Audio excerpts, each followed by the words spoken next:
Welcome to video presentation on gene cloning. The ultimate aim of any mapping program is to tag and map the genes governing the trait of our interest. Later, these genes may be introgressed into agronomically superior cultivars through backcrossing, or they can be used for transformation of sexually incompatible owls. The transformation requires prior cloning and subcloning of genes in Escherichia coli, a basic laboratory model organism. Later, either it will be moved to a binary vector for agrobacterium mediated transformation, or the plasmid itself can be used for particle gun bombardment method of transformation. The earlier method is widely used in dicot species, whereas the later method is preferred in monocots like rice and maize. As said already, the prior sequence information can be used for isolating the gene of our interest by polymerase chain reaction. Polymerase chain reaction is a process wherein the target DNA is amplified in millions of copies using template DNA, primers flanking the gene of our interest, deoxyribonucleotide triphosphates, the building blocks of DNA, and a thermostable DNA polymerase like Taq polymerase, which accurately copies the DNA of our interest. A typical PCR reaction involves basically 3 steps, in total 5 steps. The step 1 involves the initial denaturation at 92 to 94 degrees centigrade to break the strong hydrogen bonds through which the alternative strands of DNA are bound. The second step is the denaturation to separate the complementary bases of the template DNA. The third step involves the primer annealing to attach the primers to a template DNA. The fourth step is primer extension, wherein the polymerase does the polymerization reaction using the 3' end of the primer sequences used. The final step is the final extension, which will complete the polymerization process. So, thus the gene of our interest will be copied in millions in a 30 to 45 cycle of PCR reaction. Once the gene of our interest is amplified using PCR, the next step is to make it compatible for cloning into a vector. This can be achieved by linearizing the vector and the insert DNA either through restriction enzyme mediated cloning. The amplified DNA has to be restriction digested using the specific restriction endonucleases, which cut the DNA at specific nucleotides, generating compatible DNA end, which can be joined together. For example, the enzyme like EcoR1 from isolated from Escherichia coli is used for generating the sticky ends. The restriction digested fragments like insert and vectors are to be purified. This is achieved through gel elution process. In the gel elution process, the DNA is electrophoretically separated and agarose gel at a constant voltage and visualized upon ethidium bromide staining.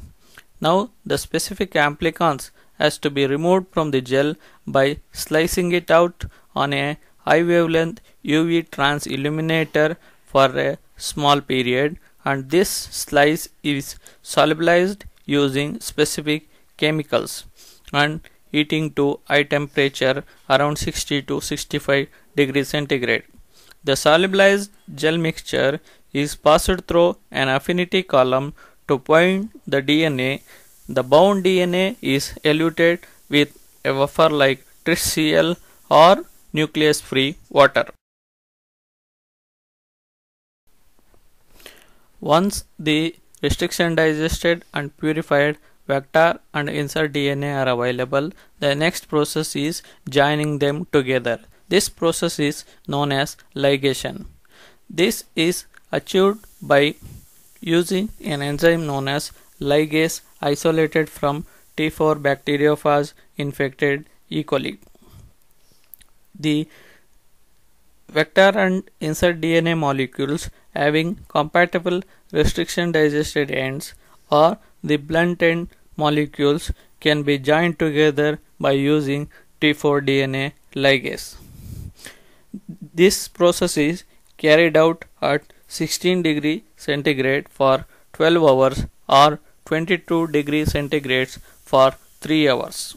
After joining the vector and insert molecules, it is called as a recombinant vector. Now this recombinant vector has to be moved into a host like E. coli through a process known as In a transformation process, the competent cells and ligation mixture are first incubated on ice for half an hour.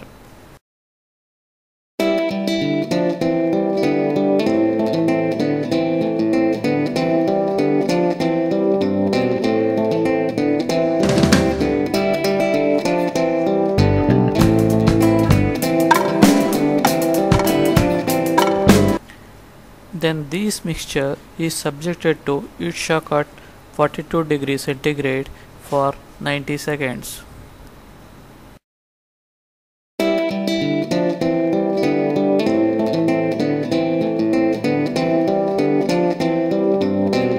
Then to these cells added 900 microliter of plain LB broth in a small tube.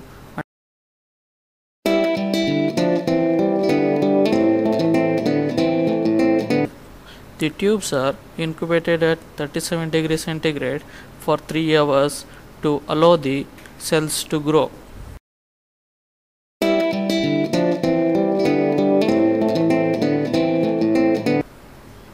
From this incubated broth, 100 microliter of the broth mixture is spread onto a selection plate containing suitable antibiotic at appropriate concentrations.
Then further these plates are incubated at 37 degrees centigrade for 12 to 16 hours, which will allow only recombinant cells to grow on the antibiotic selection.